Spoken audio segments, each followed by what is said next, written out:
Era uma manhã fria e nebulosa de março de 1938, na cidade de Daegu. A Coreia não era o país brilhante e tecnológico que conhecemos hoje. Pelo contrário, era uma nação subjugada, vivendo sob a mão de ferro da ocupação japonesa, onde a esperança parecia ter sido drenada das ruas empoeiradas. Em meio a esse cenário cinzento, em um pequeno galpão de madeira que cheirava a maresia e poeira, um jovem de 28 anos pregava uma placa na porta. Ele não tinha formação em engenharia. Ele não tinha conexões com a realeza. Ele tinha apenas 30.000 wons no bolso, o equivalente a menos de $2.000 hoje, e uma determinação que beirava a loucura. O negócio dele, exportar peixe seco, vegetais locais e macarrão para a Manchúria e Pequim. Se você passasse por aquela rua naquele dia e visse aquele jovem negociando caixas de peixes desidratados com comerciantes chineses, jamais, nem em 1 milhão de anos, imaginaria o futuro. Você jamais imaginaria que aquele pequeno galpão de madeira era a semente do que se tornaria a maior dinastia corporativa da Ásia. Ninguém olhava para aquele vendedor de peixes e via o futuro da tecnologia global. Ninguém imaginava que o nome que ele escolheu para aquela pequena loja ecoaria em cada canto do planeta, 70 anos depois. O nome que ele pintou na placa era Samsung Sanghoi. Aquele pequeno comércio de peixes secos se transformou em um titã que governa a economia de uma nação inteira. Hoje, a empresa fundada por aquele jovem é responsável por cerca de 20% de todo o produto interno bruto da Coreia do Sul. Eles não vendem mais apenas macarrão. Eles constroem os arranha-céus mais altos do mundo, como o Burj Khalifa em Dubai. Eles fabricam os navios que cruzam os oceanos. Eles produzem os microchips que alimentam os servidores da internet global. Eles estão no seu bolso, na sua sala de estar e até nos hospitais salvando vidas. De um galpão cheirando a peixe para um império avaliado em centenas de bilhões de dólares. De uma Coreia devastada pela guerra para o topo do mundo tecnológico. Como isso foi possível? Como um homem, que perdeu tudo múltiplas vezes, conseguiu erguer um império que sobreviveu a guerras, ditaduras e crises globais. Esta é a história de Lee Byung-chul, e esta é a história de como a Samsung foi forjada no fogo da adversidade. Lee Byung-chul nasceu em 12 de fevereiro de 1910, no condado de Uiryong, e o ano de seu nascimento é crucial. Foi exatamente o ano em que o Japão anexou formalmente a Coreia. Lee cresceu em um país que não era mais seu. Sua infância foi marcada pela visão de sua cultura sendo suprimida. Embora viesse de uma família de proprietários de terras, o que lhe garantiu que não passasse fome. Ao contrário de muitos, ele sentia um vazio existencial profundo.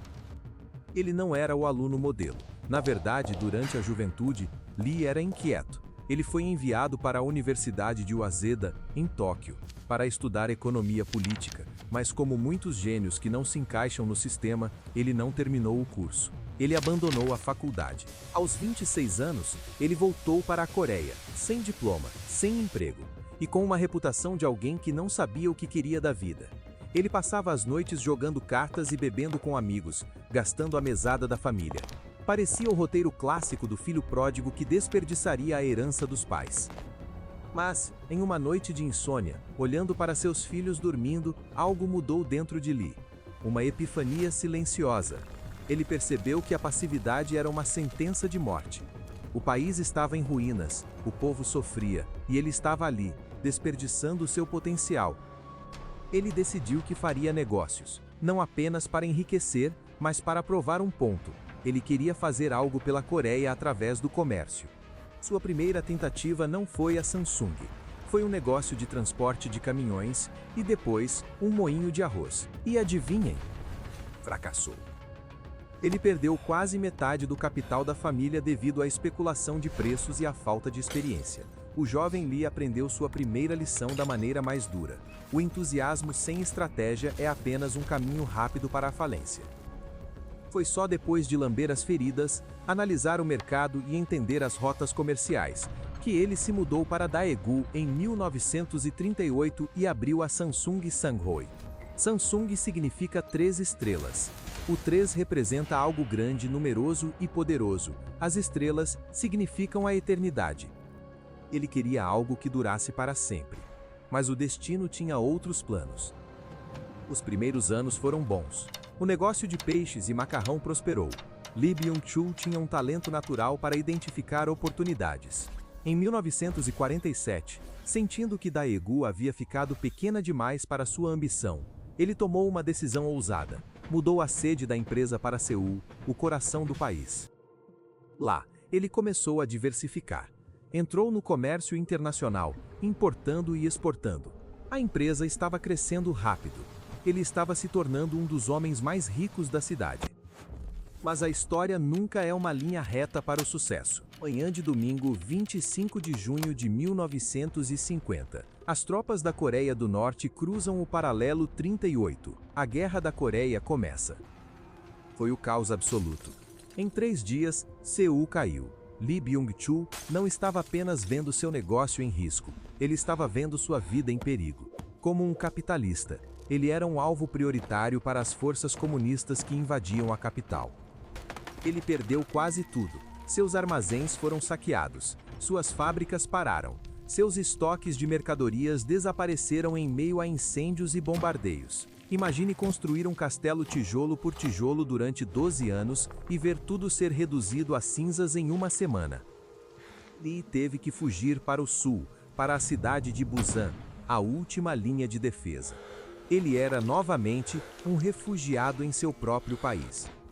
A lenda diz que, em meio à fuga desesperada, Lee conseguiu salvar uma parte do seu capital escondendo dinheiro e bens valiosos de forma criativa.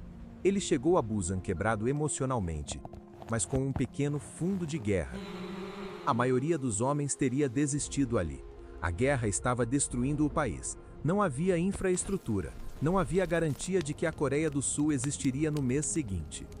Mas Lee Byung-chul olhou para a miséria ao seu redor. Pessoas famintas, vestindo trapos, dependendo de ajuda externa, e viu não o fim, mas um novo começo. Em Busan, cercado por refugiados, Lee fez uma pergunta fundamental: do que esse povo precisa desesperadamente agora? A resposta não era eletrônicos, a resposta não era tecnologia, a resposta era comida e roupa. Até aquele momento, a Coreia importava quase todo o seu açúcar. Era um item de luxo, caro e vindo de fora. Lee decidiu que a Coreia deveria produzir seu próprio açúcar.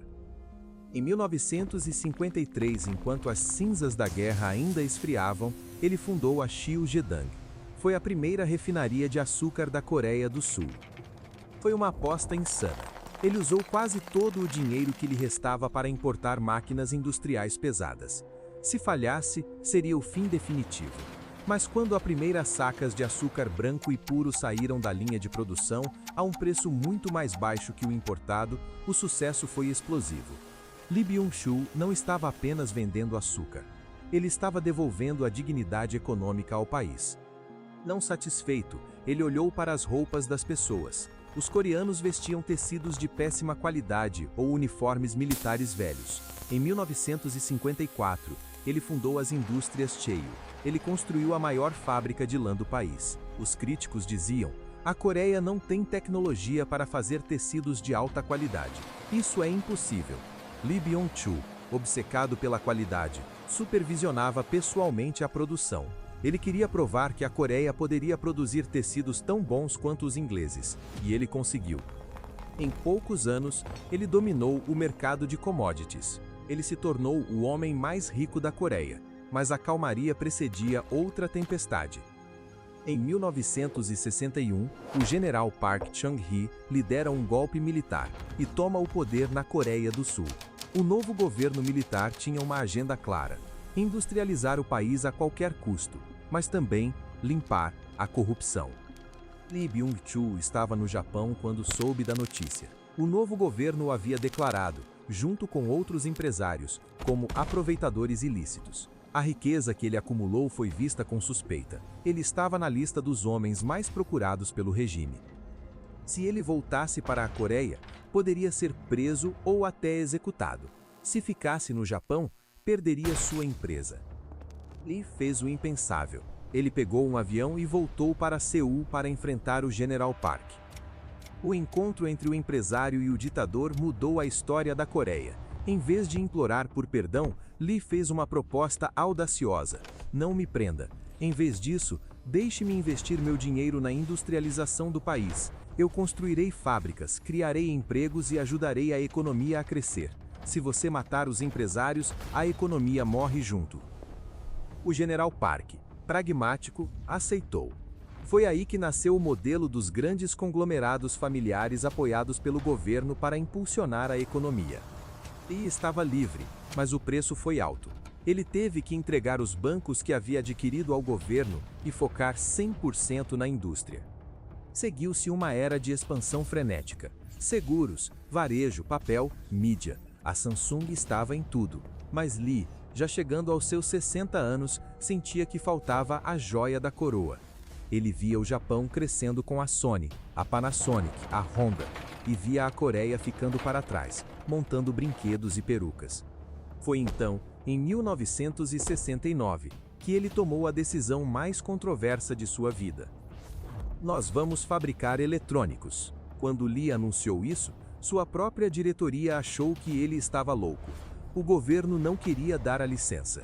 A concorrência, como a LG, na época Gold Star, foi contra. A Samsung não sabe nada de tecnologia. Eles fazem açúcar e roupas, diziam os jornais. A Coreia não tinha tecnologia de semicondutores, não tinha engenheiros qualificados, mas Lee tinha uma visão. Ele sabia que o futuro não estava no açúcar, mas no silício. Em 1969, nasce a Samsung Electronics. O começo foi humilde. Eles começaram montando televisores preto e branco de 12 polegadas para a Sanyo.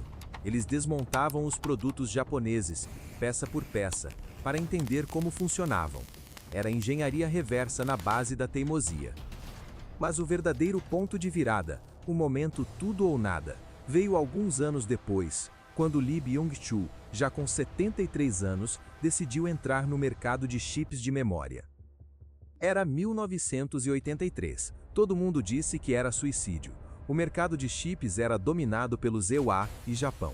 A entrada exigia bilhões de dólares em investimento e a tecnologia ficava obsoleta a cada 6 meses. Lee disse sua famosa frase: "Se não entrarmos, a Samsung não terá futuro e a Coreia não se tornará uma nação de primeiro mundo."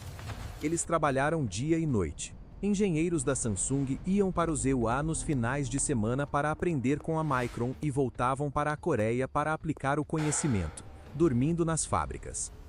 Eles desenvolveram o chip de memória 64K DRAM. A Coreia do Sul conseguiu reduzir uma diferença tecnológica de 20 anos para apenas alguns meses. Foi um milagre da engenharia e da vontade humana. A Samsung começou a sangrar dinheiro. Preços caíram. A Intel saiu do mercado de memória. Mas Lee ordenou: continuem produzindo. Continuem investindo. Ele jogou um jogo de resistência que ninguém mais aguentou. Quando o mercado virou, a Samsung era a única pronta para atender a demanda global. O lucro foi astronômico. O peixeiro havia se tornado o rei do silício. Lee Byung-chul faleceu em 19 de novembro de 1987. Ele não viveu para ver o primeiro smartphone Galaxy. Ele não viu as TVs de tela plana ultra finas. Mas ele construiu a fundação sobre a qual tudo isso foi erguido.